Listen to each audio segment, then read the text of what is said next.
Peace and great blessings, everyone, and welcome back to my channel. If you're new, please like and subscribe. And tonight on our show, as the Herbalist Hour, we're going to be talking about addiction and recovery. And if you watched the show on the Healing Cipher on Monday on Plugged In Radio Network, then you saw on the show we talked about addiction and the different causes of addiction and how to combat it and be actually how to recover it from a holistic and spiritual standpoint. Many of us face different issues with mental health, and addiction is just one of the mental health issues that many people um, are struggling with. And blessings to you, beloved Hadia. Hey, beautiful. I'm just a reflection of you, my love. Thank you for joining us this evening. And we're talking tonight, we're going to be talking about addictions, the causes and the remedies for it.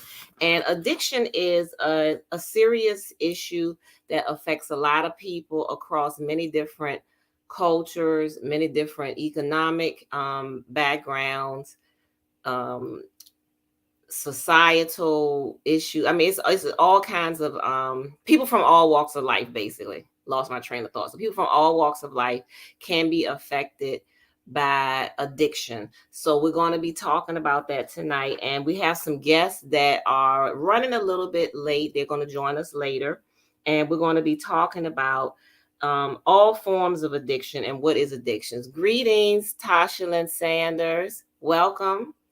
Please like and subscribe. And so we're going to discuss addictions tonight if you're just joining us. This is a continuation of Monday's show in the Healing Cipher on Plugged In Radio. We had a guest speaker on Monday, and we talked about the cultural and impact of addiction and how addiction, particularly to substance abuse, affects us mentally, physically, and spiritually. And we talked about some of the alternatives, one of them being acupuncture. So tonight we're going to be talking about that as we wait on our guests. So in the meantime, we're going to talk a little bit about um, we're going to be talking a little bit about addiction and what addiction is. So first, let's define addiction. Addiction is a chronic disease, is labeled a chronic disease, and it's something where an individual uses substances or engages in behaviors that become compulsive despite having harmful consequences. And so usually when people hear the word addiction, the first thing that comes to mind is substance abuse. But substance abuse is not the only form of addiction, because sometimes people become addicted to other bad habits, such as watching too much television. People can become addicted to food. Some people become addicted to sex or sex acts. Some people become addicted to things like shopping, compulsive gambling, and all of these are different things that people can become addicted to or have compulsive, these bad habits that have negative consequences. And someone asked the question, what is the difference between a bad habit and an addiction? A bad habit is something that you do that is not healthy for you, and is not healthy and not beneficial to you, and is but an addiction is when the problem becomes chronic and compulsive to the point where you can't control it. So for example, someone that may have uh, a chronic condition like diabetes, and they like to have occasional alcoholic drinks which are high in sugar, and so they drink occasionally, social drinking, and they know that's not necessarily good for them because it may spike their sugar level. And so that can be labeled a bad habit. An addiction is when it progresses to the point of alcoholism, where the person has a chronic condition, and now their sugar is out of control because they just have the compulsive need to drink every day. The alcohol consumes their life. It ruins their social life. It may ruin their family relations because it's causing other problems in their family life. It's interfering with work and their livelihood, and to the point that some people have it when it's in its worst state. All they do is drink all day. And so we've seen people in different stages perhaps of addiction. And at first, the person may be in denial that they have a problem. They'll say, oh, it's just a habit. I only do this every once in a while. I can quit. And then they don't quit. So that lets you know that that's another indicator that they have a problem. Some people say, well, I can control it. It's okay. It's not that serious. But if you look at it from outside the person's standpoint, you can see that it is a problem and this is out of control if it's something that they are doing despite all the harmful consequences and effects that it's having on them. You will see people sometimes even go as far as risking their life to support an addiction, whether it's a gambling addiction, drugs, alcohol, or whatever. They will risk their life. They will risk other people's lives. They'll put not only themselves in danger, but others, just to support this habit. That is an addiction. And if the addiction is the problem is ruling your life, then yes, you have a problem. Yes, you have an addiction. I knew someone once who has an alcohol problem. She still does, and her day revolves around her drinking habit. For example, she knows that she doesn't have a drink before she goes to work. She works all day. When she gets off work, she goes straight home and she drinks, and she doesn't like to go anywhere because she has to have a drink. And once she starts drinking, she can't drive. So she stays at home. Or like if you ask her to come out with you to go somewhere, she'll say, no, I have my drink, or I had my drink, I can't. Or she doesn't like to go certain places because she can't drink there. She'll say, well, no, I don't go there because I can't have a drink. And then everywhere she goes, she makes sure she takes drinks with her, in the car. She keeps the alcohol in the car, or she makes sure she goes somewhere where she can get the alcohol. That is what you would call an addiction versus a bad habit, because her whole life revolves around when I'm gonna get my drink. And a lot of people keep their addictions private because they feel ashamed, or they feel that they're going to be judged. And it's we shouldn't make people feel ashamed of the issues that they have, because it's just that an issue. And we all have issues, whether it's a mental issue, a physical issue, a spiritual issue, or psychological, whatever. We all have issues. We all here in this world going through things and trying to find our way. And some people just have other issues that someone else may have, or how their issues manifest may be different from yours. So if you have a friend, a loved one, or if you yourself have an addiction, just don't punish yourself. Don't beat yourself up. Be patient with yourself and recognize that first, yes, you do have a problem, and there is a solution, I believe, to every problem. All our problems stem from our the spiritual level, and before they manifest into the physical. So before you beat yourself up or make someone feel ashamed of the problem, you have to get to the root cause of the problem. Why is the person addicted? Why do they have an addiction? Okay, so let's look at a shopping addiction.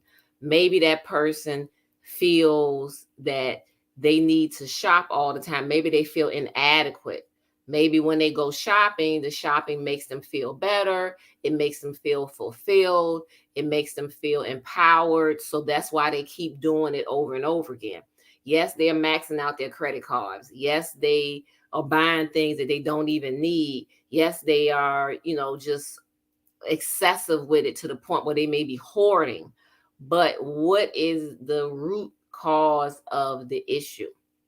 Are they compulsive shopping because it's a need that they feel that's unfulfilled? Do they feel that there's a void or an emptiness, and the only way to fill it is with shopping? I've heard some people say that they shop when they feel sad or they're feeling lonely or depressed. So they go shopping and that makes them feel better. And then sometimes people, once they get that euphoric feeling of completion or happiness, they become addicted to it. And so they just keep shopping to get that sense of fulfillment or to keep them from feeling sad or feeling lonely or depressed. And then that can become a problem. So the shopping isn't the real issue. The real issue is there's a emptiness or a hurt or something inside of them, and they're trying to satisfy it or pacify it with the shopping. And oftentimes that's what addiction becomes. Addiction is something that people are using to address a pain, or something they're using to mask or hide or numb a pain or stress or anxiety, depression, or mental illnesses. And they don't know how to cope with these feelings. So they end up searching outside themselves, looking for a solution to the problem. And that solution, sometimes they'll try drugs or alcohol or food or sex or whatever, to try to make them feel better or to numb them from feeling certain things. And we know that that's not going to work. And what's going to happen is it's going to create like a snowball effect where they're using the substances or whatever outside of them to satisfy this pain or this hurt that they feel, or to numb themselves so they don't feel it. And then it just creates more of a problem for them, and then the addiction takes over. Next thing you know, is ruining their health, is ruining their relationships, and it ultimately begins to ruin their lives. Many people have addictions to things like television. Television, I've heard many people say television is an escape for them. Some people are hooked on the internet. That's an escape for them. Or their phone. You hear people, even grown adults, crying over their cell phone. Like they lose the phone fall in the toilet, the phone gets broken, and they just have a full-scale panic attack, temper tantrum. I mean, I've seen this, grown-ups acting like this over electronic devices. And it's because these things we've created some kind of attachment to them, and or an addiction to them, and we feel like we can't live without it. That is a problem, folks. That is a problem. And so addiction is something that has been around for a really long time. Substances are nothing new. They've been around probably who knows how long, but I grew up in the 80s, and crack cocaine was like the number one drug that everybody was talking about. They were making rap songs about it. The term crackhead came into existence, crack house, and it's like a whole subculture almost around crack cocaine because it was such a rampant problem starting in the 80s and and beyond. And you just heard so much about it, and it really devastated a lot of families, a lot of communities. A lot of people lost loved ones to crack cocaine. Either they lost them in the prison system because of their addiction, or they lost them physically, overdosing, or the health problems associated with it. Ruined a lot, hurt a lot of families. A lot of people lost their parents to addiction. A lot of children ended up in foster care or living with other relatives, being taken from their parents because of the crack cocaine. I've even met generations of family members at this point who, their grandmother, use crack, or the grandfather, whatever, and then the next generation, the parents use it, and then it's just like a cycle of addiction. And it was very unfortunate, very devastating to see the harmful effects of it. And it's been a devastating blow to a lot of people. Alcohol as well. A lot of people don't see alcohol as a serious issue because it's legal. It's widely available. Where I live, there's liquor stores all over the place. They never closed during the 2020 when the pandemic started. Um, Also in Maryland, where I live, there drive-through liquor stores. I didn't see that in other states that I lived in. And alcohol is readily available everywhere almost. I mean, some grocery stores carry it, corner stores carry it, convenience stores carry it, and you can just find it in a lot of places. And because it's legal and it's readily available, and it's often associated with celebrations. A lot of people have it at parties. Some people feel like a party is not complete without some alcohol. Um, you got to have champagne to toast for the new year or for special events, or you got to have, Hennessy for this event, or you got to have that. You got to have, and so it's like a cultural norm, but it can lead to other problems. And then, when a person goes through recovery from addiction, they don't want to be around people drinking. And sometimes people won't honor that and respect that, because I've been to gatherings where people are offered alcohol, and when they say, oh no thank you, the other people will insist that they have it, or pour them a glass anyway. Oh, you got to have it, come on now, it's your birthday, it's grandma's anniversary, you got to have this drink. And there's no, you have to honor when the other person says no for whatever reason. And then sometimes when you tell people no, no, thank you, I don't drink, they want to ask you why. Why is this a religious thing, or why you can't have a drink? Overstepping boundaries. So when it comes to that, you have to be firm with your boundaries. But it just shows you that it's difficult to stay to abstain from certain things when it's deeply embedded in the culture.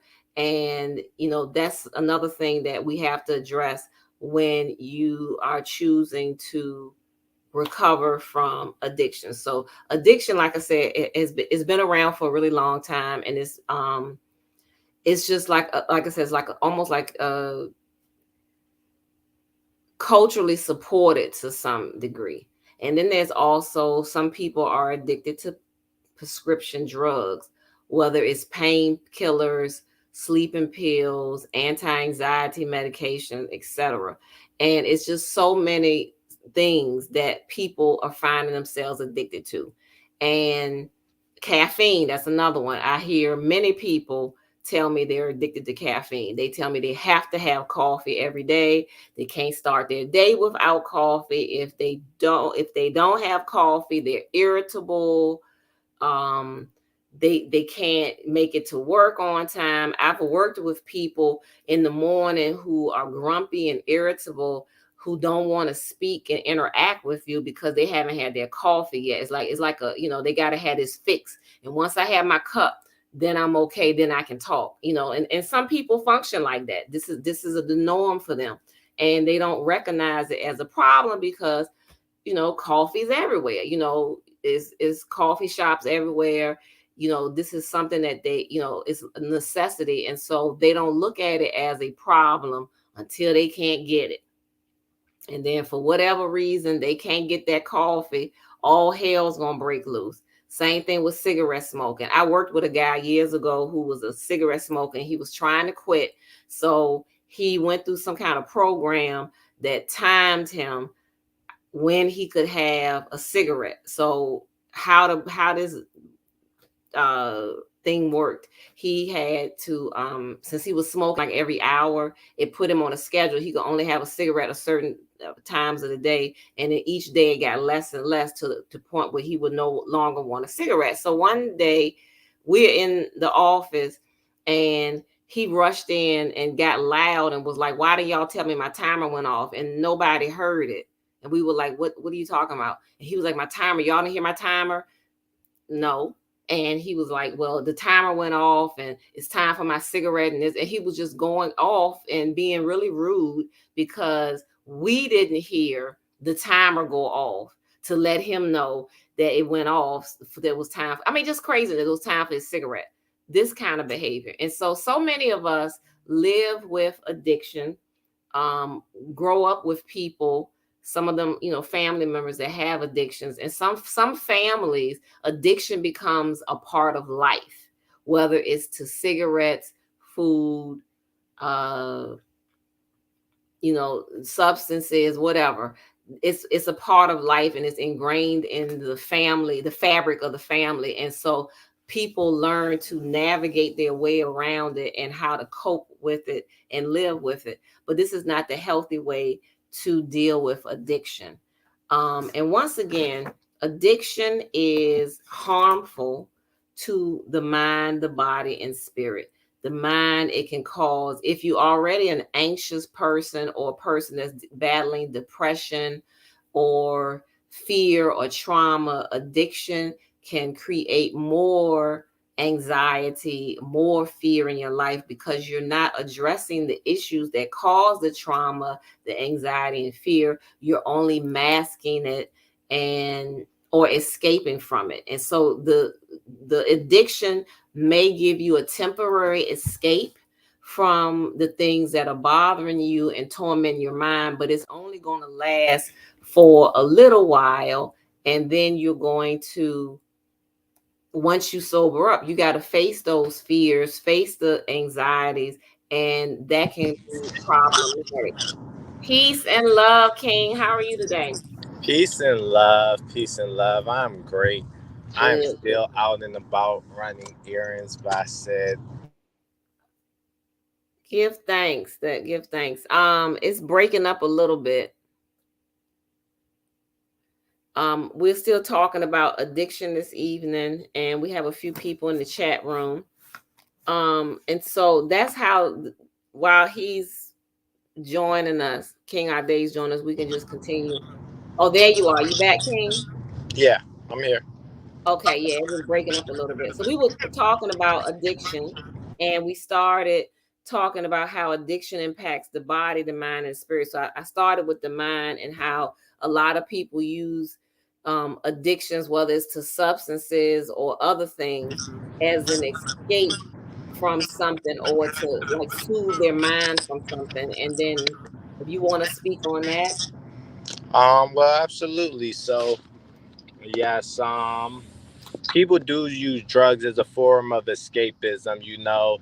They're suffering in this life, they're going through things, they're going through traumas, they're not happy, and so they want to escape to a safer, happier, funner mind state. They want to escape to feeling how they want to feel because they can't control their emotions or what's going on around them. So they want to escape it and feel better, you know? Absolutely. But what you find, what all drug addicts find, what all people that take drugs, whether recreationally, whether functionally, whether they know they're dependent on the substance, they all find out that no matter how good it feels when you escape, when you come back, usually whatever drove you there is usually still there, and it's just Yes, getting worse because you're not working on it. Instead, you're just escaping through to a different place so that you don't have absolutely. to deal with the problem. But the problem don't go away because you go away. Mhm. Because as soon as you come back, the problem's still right there waiting for you. Correct? Yeah, and maybe worse because of the addiction. Absolutely. So, So that's the harmful impact that substance abuse and addictions have on the mind. Now the body goes through a lot too. Not on, and I'm talking about all. We talking about just addictions in general, not just the substances. Your body is not getting the proper nutrition it needs, and maybe become filled with toxins if you are using substances, for example, because substances that are artificial, um, will made with chemicals will have a negative effect on your liver, your kidneys, your heart, your lungs, and of course your brain. Also, substances will cause your body to become acidic, which also breaks down your health. Too much acid in your body in your bloodstream can cause tooth decay, it cause all kinds of other health problems, bone issues, and next thing not only are your lungs contaminated, but you're having aches in your aches and pains. You may experience tooth decay, tooth loss. All of this are harmful effects from substance abuse. And then if you're a person that's addicted to things like television or gambling, those things are, or sex even, those things are distractions from your present life. And it can lead to issues like just being stagnant, not being productive, laziness, Pump um, 7. because you're so focused on doing other things and not on the present life that you're in, and you're constantly trying to feed your addiction. That takes you away from your sense of responsibility, your sense of obligation, your family duties, your other duties, even duties to yourself, because you're not really honoring yourself and taking good care of yourself if you have an addiction. I'll say. Can you all speak on it? You out shopping? Nah, I'm just getting gas Yeah. before going in the house. Okay. Did you Just want to speak on how addiction affects the body? absolutely. So, Um, addiction affects the body in a lot of different ways, especially depending on which substance is being abused.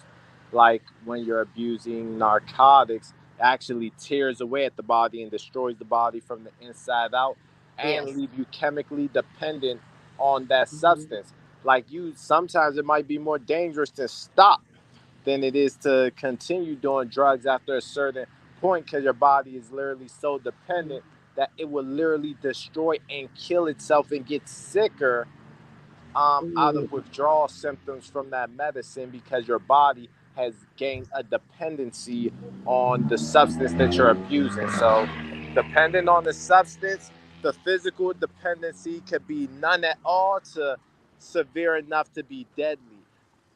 I was just dealing with a lady that literally, I was just working with a lady who, Hmm. her doctors told her that she shouldn't quit, because she shouldn't quit. She should be careful not to quit because she could die. They told her don't stop drinking. They Oh, tried okay. to prescribe her Xanax to get off of alcohol, when Xanax is just as bad of a drug as alcohol. So Yes. I don't understand that at all. And that has left her fearful and been her excuse of why she doesn't want to start treatment, because she doesn't want to stop taking the Xanax and the alcohol, because she's Hmm. scared if she does, the withdrawal symptoms will be so bad that she will die.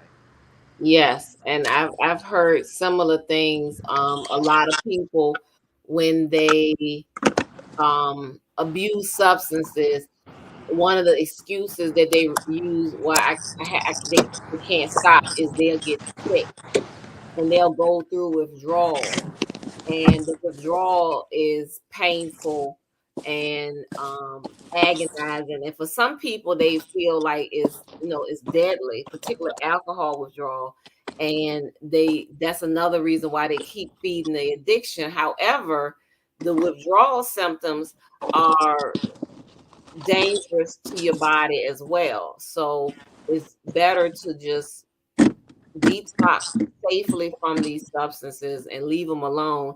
And you do have to be careful how you detox from them so that you can totally release this stuff from your body. That's why it's called detox, because you're detoxifying and releasing the poisons from these substances in your body. Absolutely. Mhm. And the next thing, addictions affect your spirit. It actually subdues the spirit. It subdues that creative force within you, that God force within you that is in each and every one of us. And it's a force that's in us, a power, a medicine that we can tap in times of need, and tap in and access this higher part of ourselves. However, substances and other addictions will subdue that and disconnect you from your higher power, your higher self, and from connecting to that creative aspect of you. When working with people in my practice, well, in my ministry, when I'm working with people who are fighting and struggling with addiction, one of the things, or addictive behaviors, one of the things that I recommend is to tap into your creative side.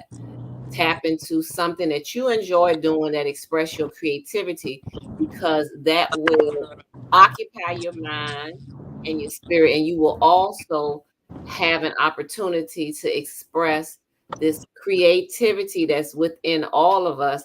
And it gives you a sense of pride when you can sit back and observe the thing that you created. So if you like to sew, if you like to paint, make jewelry, if you like to build things, if you like to other form of creativity.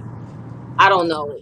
It's just so many aspects of expressing creativity, making music, if the writing songs, performing spoken word, whatever it is that you like to do that gives you joy and happiness and expresses your creativity. I highly recommend that, because not only does that distract you from craving the the addictive behaviors and habits, it gives you that sense of accomplishment, that sense of pride in creating something. And then the more you create, the more you'll want to create. And it just will open up a whole new door in your life. King, did you want to address that? Um, yes, I would like to address that. Which part of that do you want me to touch upon about the spiritual, The just the spiritual, how addiction affects the spirit. okay. So first thing first, the first way addiction affects the spirit is by giving you a false sense of faith and belief Hmm. in something outside of God and yourself to be your salvation, because a lot of times people almost feel like the drug is saving them and is realer, life under the drug is realer than life without it. Hmm. Hmm. So it establishes a false sense of hope that things are going to get better due to taking the drug, which we know is not true. Not true. Yes. Hmm. So that's the first way I would say. Hmm. Another way that addiction interacts with spirituality is addiction will make you disconnect you from spirit. Hmm. So it will disconnect you from your spirit and your path, where you'll literally be out in the wind. You won't be doing anything for the spirit, for God. You're not doing nothing for self. You're no longer there for your family. You're pretty much lost at that moment. You're lost to your own spirit. Your own spirit isn't guiding you at that point. The world is guiding you. Yes. Or that addiction is guiding. Yes. Good answer. Good answer. Very good. Also, addiction is not just substances. I mean, I meet a lot of people, and I grew up around people who had addictions to things like television. I talked about that a little bit too, like television, electronic devices, but television is a big addictive behavior, the watching of TV a lot. You got some people who spend hours every day watching television. And even when they go, like, even if they went on a vacation, they're watching television. It's like television consumes their time. And in consuming their time watching television, they're not being productive, they're not being creative, and it also will affect your socialization and how you interact with and communicate with other people.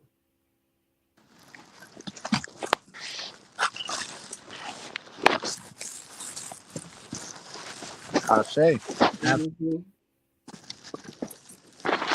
Gambling, that's another thing that people become addicted to. I know some folks who had family members who had gambling addictions, and these people would even steal from their family members just to support their gambling habit.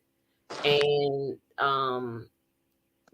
that's another uh, serious issue, giving people that false sense of hope or security. They keep hoping, I'm gonna hit the numbers, I'm gonna win the big jackpot, I'm gonna do this, I'm gonna do that. And they may win some money and have lucky streaks here and there, but they just keep doing it and doing it and doing this to the point where they a large portion of their income and then the money that they steal or extort from other people goes towards supporting this habit. So if it was so beneficial, you would have hit the lottery right about now. You would have made your millions instead of you spending wasting millions supporting this habit and just keep trying over and over again.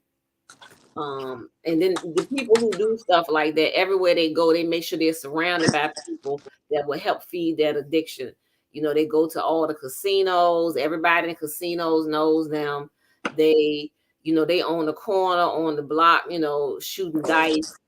They carry them with them everywhere they go. And that's another expression of an addiction. You home, King? Look like Home sweet home. home in the kingdom, in the royal palace. That's good. Yes, yes, yes. Hmm.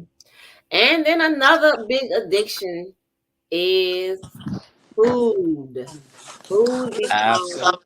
an addiction. Many people are addicted to food, and that is another issue that is not often talked about and addressed. You got some people who are hooked on sweets. Some are addicted to foods like, caffeine substances like coffee. Then we have people who are just addicted to food in general. Comfort foods, they call them. And we got to examine and look at the things that we're saying and what it really means. When somebody says comfort food, food is um doesn't really provide comfort. It may make you feel, a false sense of comfort, but food is somewhat neutral. And a lot of the people who say that they have comfort foods, most of that stuff is things that's harmful to them, like sugary foods, um, excessive fried foods, heavy foods that are, heavy on their system. That's what people often refer to as comfort food, the fried foods, the sugary foods, the toxic food. You don't hear people say, green smoothies are my comfort food, or salad is my comfort food, or papaya or any other kind of fruit is my comfort food. Comfort food is usually something heavily fried, something coated in something sugary, something bready, those kind of foods, because that's what people associate with making them feel better, making them feel good, making them feel safe, and that's what they are looking for. I say. Mhm. Say. Some people use food. They say they're emotional eaters. Food makes them satisfy some type of emotion, so they say. But if it's really satisfying those emotions, you wouldn't need it every day. So there's some emotional needs that you have that are not being addressed. And so you're trying to satisfy or fulfill that emotional need or that lack, that feeling of lack, and with food. Yeah, And that can be dangerous as well. It can lead to overeating, binge eating, diabetes, hypertension, um, other health problems. I mean, it's so many health problems. Obesity. absolutely. Yes. Did you want to address that, King? Sure. Um, the addiction to food is a very big problem. Mm-hmm. We it's come to the point that we as a people don't even know what food is for anymore. Yes. We don't even know why we're doing it. They don't even teach us in school why we're doing it. Why do you eat food? What is the purpose of food in your life? Mm-hmm. Most people couldn't answer that. People say you need food to give you energy. Mm-hmm. Really? What foods give you energy? How much energy do you get from your food? What's a DCAL? What's a decal? What are these things? If you're not quantifying these things, then you don't really know what you're doing. Mm-hmm. All all energy comes from the sun. We are solar powered human beings. Mm-hmm. All energy comes from the sun. Mm-hmm. So why do we eat? We eat to replenish our energy. We eat to replenish our energy to get minerals and nutrients that we have used through our activities of life, and we need to replenish them. We need to refill our cup. So all energy is solar power. How do Mm-hmm. we get the energy if all the energy is solar power? The first way, the sun, of course. I mean, we know we get vitamin D through melanin and through our, through our skin receptors. How we get the rest of the energy? How else does the sun give us energy? Through Mm-hmm. plants, through the process of photosynthesis, can make their own food and convert their own food into energy.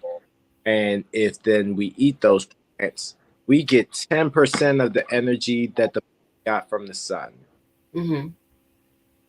which isn't bad. Mm-hmm. You eat a plant, you get 10% of the energy that it collected and accumulated from the sun. What happens if you don't eat the plant? What happens if you let an animal eat the plant, like the cow or Mm-hmm. pig or the horse or the goat or whatever else people eat in these days? You allow it to eat the food, it gets 10% of the energy from the plant, gets 10% of the solar energy. How much energy do you get from eating that? You get 10% of the solar energy that it collected. You get 10% of the 10% that it got, Mm-hmm. which means in overall energy from the sun, you got 1% of energy. That's all you got from eating Mm-hmm. a burger. All you got from eating your goat meat. All you got from eating your pork chops.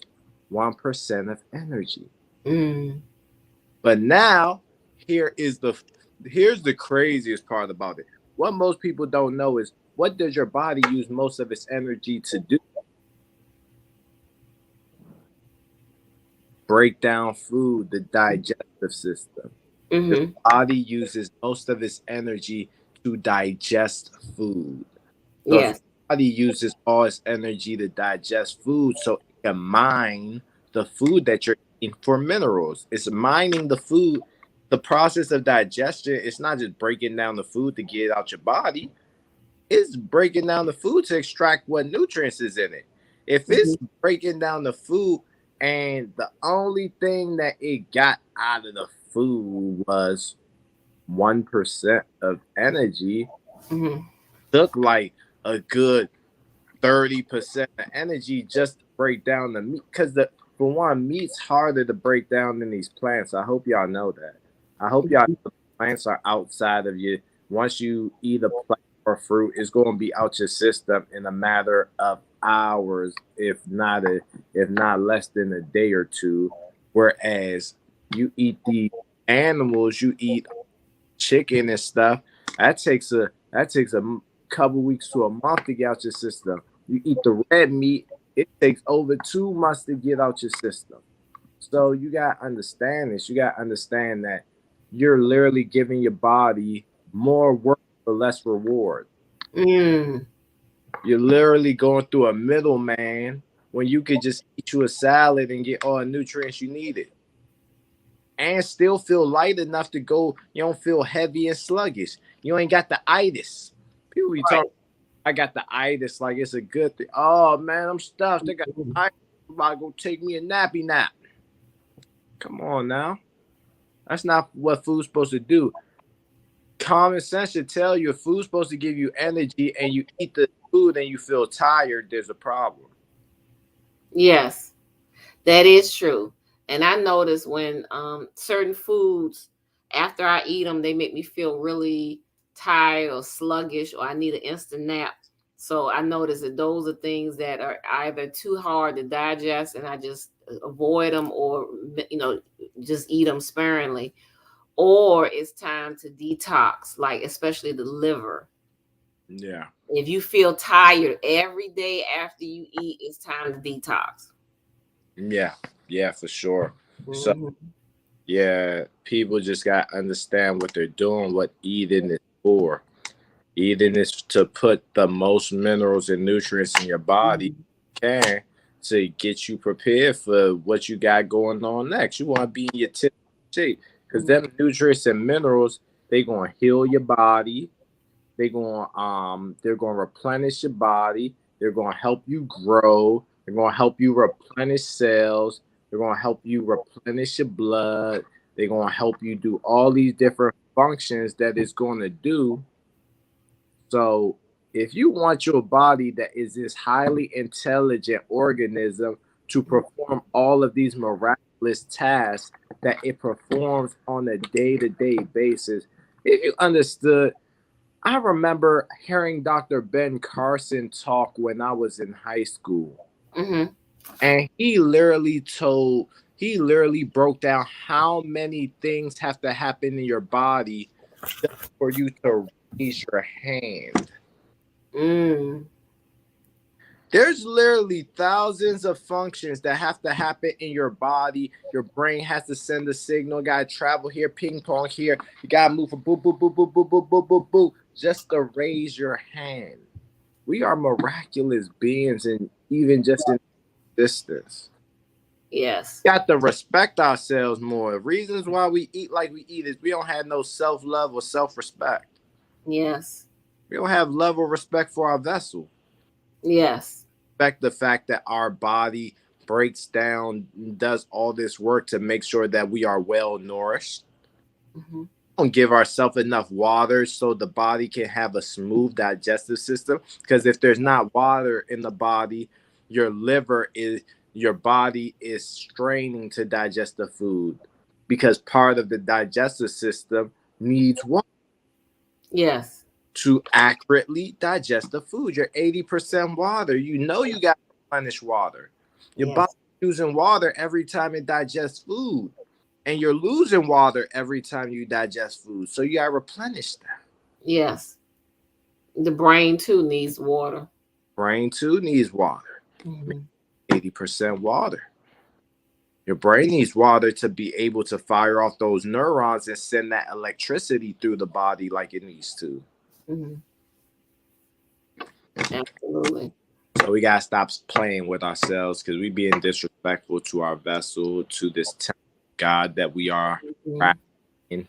You know, you can't like that's like somebody putting regular gas in the Maserati. Why would you ever? Yeah. Why would you ever? If you don't get Hmm. the Supreme gas, stop what you doing.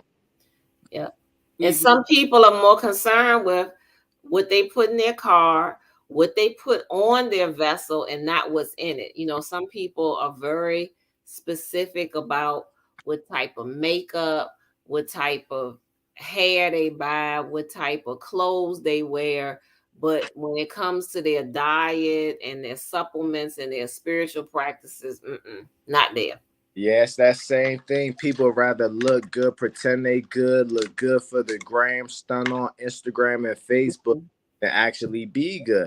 People rather go shopping with the little money they have to look like they got $1 million rather than stacking up $1 million.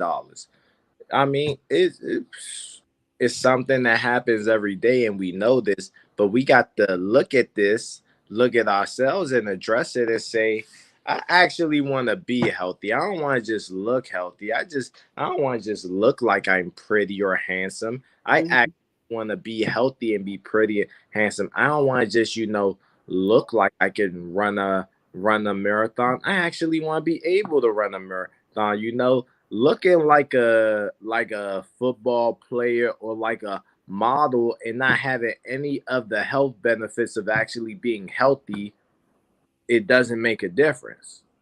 mhm, It doesn't make a difference. Looking like $1 million but having $1 in your bank account, it doesn't make a difference. If you want to make a difference, then be different. Be mhm, healthy, be wealthy, be happy. All these things you can be is just going about it the wrong way. You think to have wealth, you got to buy expensive things. But mhm, the truth is actually in the opposite. If you want to be wealthy, you actually have to buy things at the most frugal price that you can find it. mhm, Buy things at the low. Even people that invest in the stock market, buy low, sell high. You want to buy things for the lowest price because if you're buying it for yourself, then you got it at a lower price. So you kept some money in your pocket, you saved. And if you're buying it to resell it, you bought it at a low price so there's room for a profit margin. We got to understand these things. These are things that's common knowledge to people with financial literacy. And it's not our fault that we weren't taught in our school systems financial literacy, but as a grown human being now, it is our job to correct it, whether it's our fault or not. I tell people this all the time. People get, why me? Why did I get this disease? Why did I do this to me? Why? And I say, you know, God didn't really do this to you, but this is something that you are dealing with in life based upon your traumas or what you ate or whatever brought you to here where you're dealing with this ease or dealing with this sickness or illness. But no matter how you got it, mhm, if your boyfriend forgot to put on a condom, no matter if somebody cheated on, no matter how you got what you mhm, got it now. And now it's your responsibility. You're the only one with the ability to respond to the problem because it's now your problem is now in your hands. Now, me as what I do, a herbalist and a healer, I can help you, but it gotta be a team effort. I yeah, can't go in and heal something for you. I can't just do that. It doesn't work like that because I don't know you like you know you. So if yeah, you along this healing process, it's not going to work. I can't just go do all the heavy lifting for you and I'm healed. This isn't fairy tale medicine or science. There's no magic pills, no magic pills, magic beans. You just pop in your mouth and you grow. It doesn't work that way. I wish it did. It'd be so much easier. My job would be so much easier if they work like that. I could make some magic pill that mhm, people pop. Woo! I'm saved. It don't work like that. You actually gotta change your thoughts, emotions, intentions. You mhm, actually have to shift within you. Even when you're healed, yeah, something shifted within you, and you're gonna have to reflect that in your life. Because if you don't change, if you get healed and you go back to doing the same shit you was doing before you get healed, see you in a couple years. yeah. It's All work. You got to put in that work. you gotta put in that work. You gotta change your whole lifestyle. That's the only way the healing sticks. The healing is pushing you to change your lifestyle. I Mhm, tell people I tell people what you got to change in your lifestyle is like your pain, your sickness, your diseases, your discomforts, the things that make you uncomfortable is the things that you're going to have to fix and solve in your life if you want a life free of those things, of those pains and illnesses and discomfort. You are literally going to have to go in, say, this makes me uncomfortable, and you're going to have to fix what's going on inside you that has you dealing with the uncomfort with whatever it is. Same with disease. You're going to have to go in and fix whatever is inside of you causing this disease to manifest, or it's going to keep manifesting. If we heal the disease again and you keep that same toxic thought process that brought it the first time, guess Yep. what? Come back. Yep. It's as simple as that. That's why I couldn't be a medical doctor. You couldn't pay me enough. Because the problem with that is I already know I couldn't be a medical doctor because just trying to approach something from a physical standpoint, you missing most of the problem. Absolutely. I'm glad you said that. The physical illness is just the tip of the iceberg, which means it's literally just the tip that's poking above water, and you have this whole huge iceberg underwater that contains most of the mass and is the root of the problem. Mm-hmm. So that being said, you're gonna have to go in and work on that iceberg underwater if you want to get, or you going shipwreck like the Titanic. Yep. Like the Titanic, right? Absolutely. So By what's hidden below the surface. you gotta go and deal with what's hidden below the surface, or it will bring ruin to you in your life. And nobody wants that. But we keep trying to fix what's at the tip. We keep trying to combat the tip of the iceberg, and the tip is unflinching and unmoving, or keeps coming back above the surface because it came from this huge piece of ice that's underwater that we did nothing to solve. We didn't even address it. We only addressed what we saw above the water, Mm-hmm. which is this little piece of ice. There's a whole huge glacier under. Mm-hmm.